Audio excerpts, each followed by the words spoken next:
गत 13 तारिख सकाळे नीलाद्री विहार आपण जानते डिफेन्स कॉलोनी गोटे डिफेन्स कॉलोनी से कॉलोनी पाखु जड़े अजना मृतकों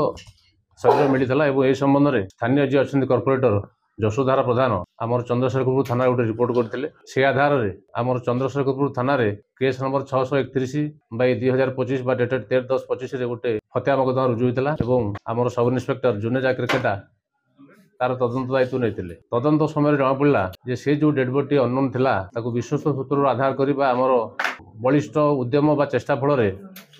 से डेड बॉडी के आइडेंटिफाई करू जहा थिला अजय देहुरी बोली तांका ना एवं सी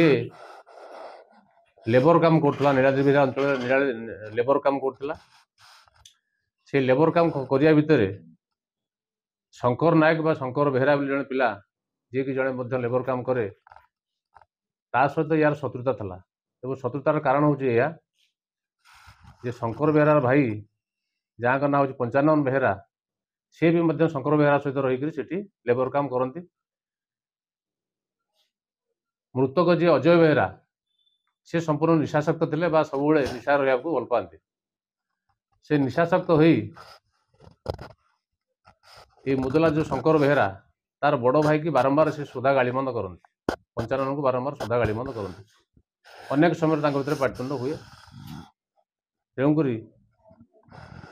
शंकर दिने मनस्थ कला जे मो बड़ भाई की सब ये लोक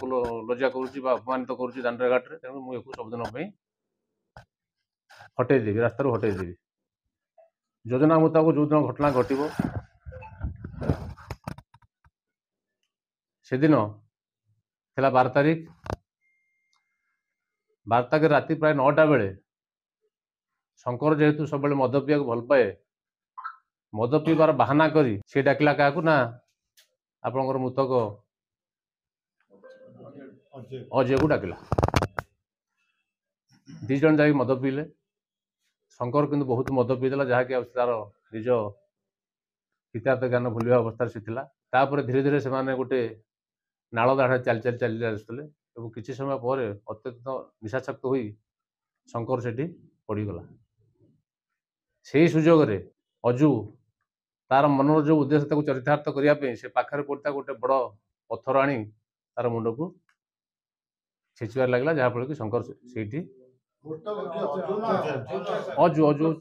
नुआ नुआ खबर जानिबा पई आमो एलएन टीवी को लाइक शेयर और सब्सक्राइब करंतु।